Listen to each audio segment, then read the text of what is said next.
বিজ্ঞ বিচারক প্যানেল পরিচয় শেষে এই পর্যায়ে পরিচয় করিয়ে দিচ্ছি আজকের পর্বের আমন্ত্রিত সম্মানিত অতিথি বিচারকদ্বয়কে। শুরুতে রয়েছেন মুহতারাম আব্দুস সাত্তার শেখ, এডিশনাল সেক্রেটারি অবসরপ্রাপ্ত, executive director HR and admin, নতুন ধরা, সহযোগী স্পন্সর এই দারুণ আয়োজনের। আসসালামু আলাইকুম রহমতুল্লাহ বারাকাতুহ। ওয়ালাইকুম আসসালাম রহমতুল্লাহি ওবারাকাতুহু। সুস্বাগতম জানাচ্ছি আপনাকে সম্মানিত অতিথি। আরও পরিচয় করে দিচ্ছি, সম্মানিত অতিথির আসনে উপস্থিত আছেন ফজলতুল উস্তাজ শেখ শাহ মোহাম্মদ ওয়ালিউল্লাহ, সম্মানিত খতিব, বাইতুল আবরার জামে মসজিদ, গুলশান, ঢাকা। আসসালামু আলাইকুম রহমতুল্লাহি ওবারাকাতুহু। ওয়ালাইকুম আসসালাম রহমতুল্লাহি ওবারাকাতুহু। আপনাকেও সুস্বাগতম জানাচ্ছি এই চমৎকার আয়োজনে। তো প্রিয় দর্শক শ্রোতা, শুরু করা যাক আজকের পর্বের তেলাওয়াত। শুরুতেই তেলাওয়াত পরিবেশন করতে আসবে মিম গ্রুপের প্রথম প্রতিভা হাফেজ খালিদ ইবনুল ওয়ালিদ।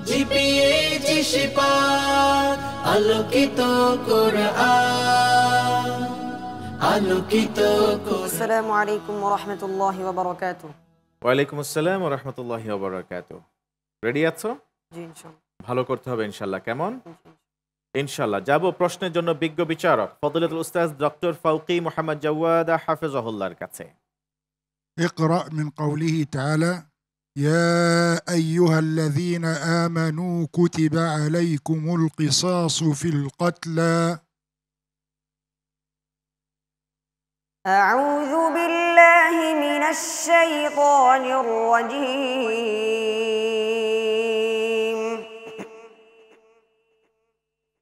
بسم الله الرحمن الرحيم.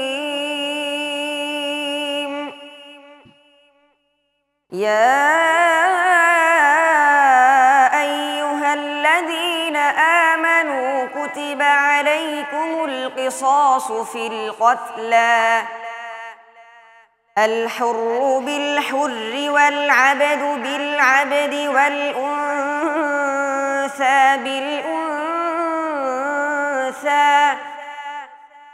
فمن عفي له من أخيه شيء فاتباع بالمعروف وأداء إليه بإحسان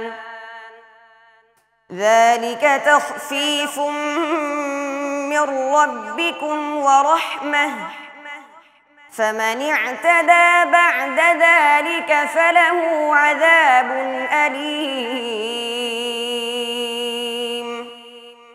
ولكم في القصاص حياة يا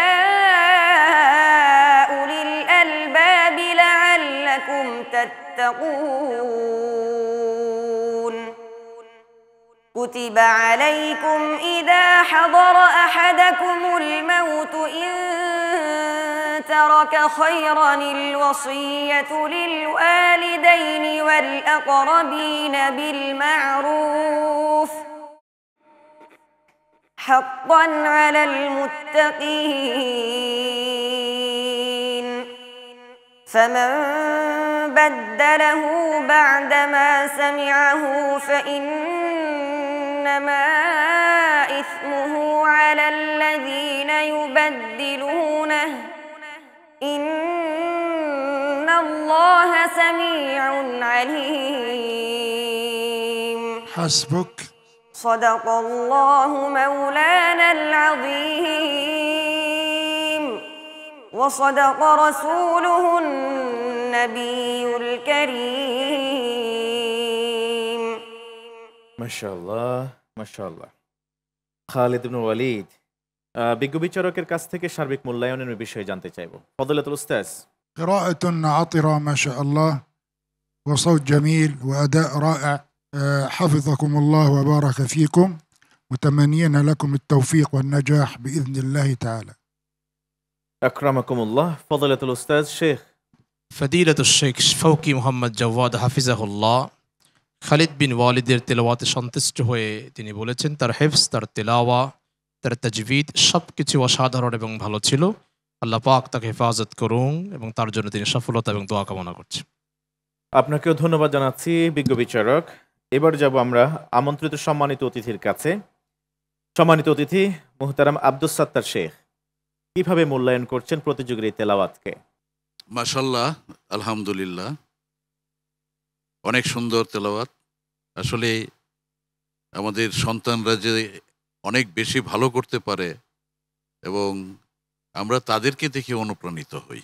আমি তার ভবিষ্যৎ মঙ্গল কামনা করি। আসসালামু আলাইকুম। ওয়ালাইকুম আসসালাম ওয়া রাহমাতুল্লাহ। অনেক অনেক ধন্যবাদ জানাচ্ছি আপনাকে সুন্দর মন্তব্য করবার জন্য। Thank you. জাযাকাল্লাহ খায়রান।